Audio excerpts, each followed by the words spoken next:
It is time to shine natin mga kaibigan, no? So it's time na patayin na natin ang Ender Dragon. Pero joke lang. So what is up sa inyo guys? Welcome back ulit sa ating panibagong video naman po natin ngayon. Tayo nga po muli ay maglalaro na naman ng Minecraft. But for today's video nga po pala natin guys, gusto ko nga po pala maggawa ng potion dito, no? Dahil sa next episode is kailangan na natin patayin ang Ender Dragon, no? Dahil atat na atat na ang aking kamay para patayin ang Ender Dragon. At kung bago ka pa lang dito sa channel ko, huwag mo kalimutan mag-like and subscribe. Hit mo rin ang notification bell para update ka sa videos na i-upload ko. So yun lang, let's go!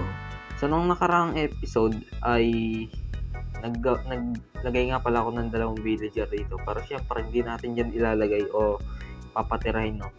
Syempre gagawin natin yan ng mismong base. Pero sa ilalim din natin gagawin. At napag-isipan ko na, so sa tingin ko dito ko sila ilalagay.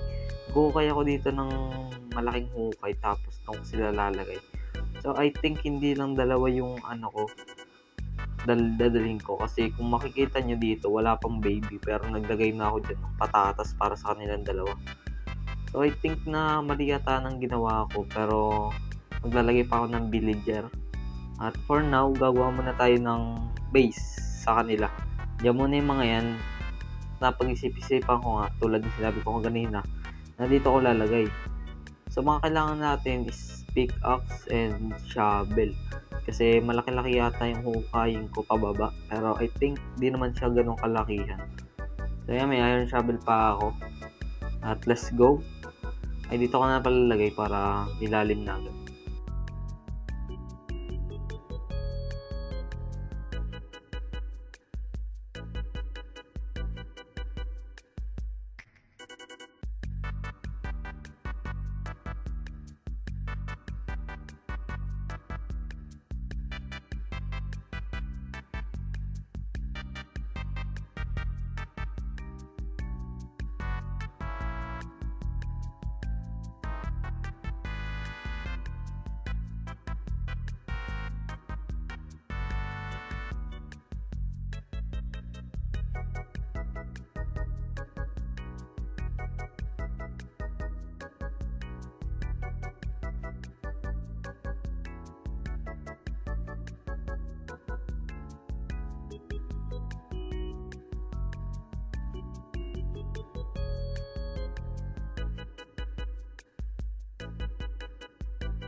$2,000 years later. At nang matapos na nga pala natin tong hagdan, at next naman natin gagawin is walang iba kundi ito ng hukay o kuweba, no. So gagawin na natin siya upang makagawa ng villager base, no. So another time lapse na naman, let's go.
At nang matapos na nga pala natin tong kung gaano siya kalaki, no. Hukayin ko na lang tong mga nasa pinakang gitna.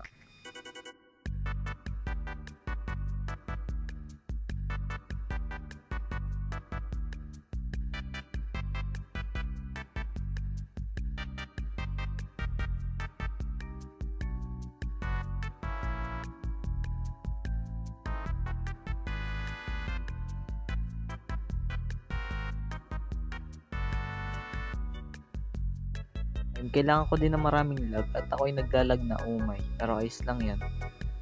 And dyan, kuha naman na tayo ng maraming lag. So, ganito na nga pala kalaki yung ginawa ko, no? Hindi naman siya ganun kalaki yan, pero ayos na din. At ngayon, hukukayan ko pa ng isa dahil dyan natin lalagyan ng wood. Lalagyan ko lang siya ng oak planks dito. Pero dito sa may sulok, yung mismong lag na ilalagay ko kasi para maayos naman tingnan. At kinalang na naman ako sa lag, umay. At gabi na. Oh my, creeper agad. Oh no. At ayan na, at nang matapos na natin. Ang problema, may namali akong gawa. Oh my. Dapat pala itong lag na to, dito ko sila ilalagay. Kasi dito banda, lalagyan ko sila ng planks. Yung parang ganyan. So, nagkamali ako, pero yun. Madali lang naman siya yun. Yan, ganyan yung gagawin ko. So, pagkatapos niyan, lalagyan ko na ng block, syempre. But I think mali ito. Wait lang. Bago ko gawin yan, meron ako ditong lag. Ayan. Ito. So, check ko kung maganda pa siya. But, bago natin gawin yan, try muna natin lagay dito. Ewan ko maayos yung ganito or maganda kung ganyan. Para sa tingin ko, gawin na lang natin planks para matipid tayo. A few moments later. At nang matapos na nga pala natin tong bahay ng villager, no, or base ng villager. So next naman natin gagawin is pupuntahin na natin yung mga villager pala dito, no. So total may rail pa naman ako. So yun lang gagamitin natin upang makapunta dito yung mga villager. Yun yung gagamitin nating rail. Yun, nadali mo. Meron na tayong dalawa. At pagkatapos niya, kumuha na tayo ng mga patatas natin dito. At nang natapos ko na nga pala, no, at nang nailagay ko na lahat ng villager. At pati itong may ending villager, nandito na. So, yun. So, let's make our potion, no. Ang unang-una natin gagawin, syempre, walang iba kundi ang falling potion. Falling ba yun? Basta yung slow falling. Ayun, slow falling. So, gagawin natin yun and teka lang, ba't di ko sinay? Our first brewing stand, syempre. There we go. So, titignan ko muna sa Google kung ano bang recipe natin sa falling potion, slow falling. And kailangan din natin ng strength potion. Okay, never mind. So, ang kailangan pala natin is yung mismo sa tubig. So, ang gagawin na lang natin is strength kasi hindi naman natin masyado kailangan slow falling kasi may tubig din naman tayo. So, check natin sa Google kung ano bang recipe ng strength potion. So, to make strength potion, so, ang kailangan lang natin gawin is walang iba kundi ang blaze powder and some redstone para umano lalo yung time ng para tumaas yung time ng potion. So, kailangan din natin ng nether wart at the same time kailangan natin ng blaze powder. At wala pala akong wala pala akong water bottle. Meron ako sa chest, wait lang. At yan, try na natin. Lagyan na muna natin itong blaze powder para mag-activate yung ating panggawan potion. Brewing stand pala. Lagay mo 3 water bottle dyan, tapos lagyan mo siya ng nether wart. Okay, so meron tayong awkward potion. So next naman natin gagawin is ito pa. So, may blaze powder tayo dito. Lalagay natin dyan. So, ayan. Meron na tayong potion of strength. And para tumaas yung niyan, kasi kung makikita nyo, 3 minutes lang. So, para tumaas yan, gagawin natin 8 minutes. So, pamamagitan ng redstone dust. So, lalagyan natin siya nyan. At yan. Meron na tayong potion of strength, 8 minutes.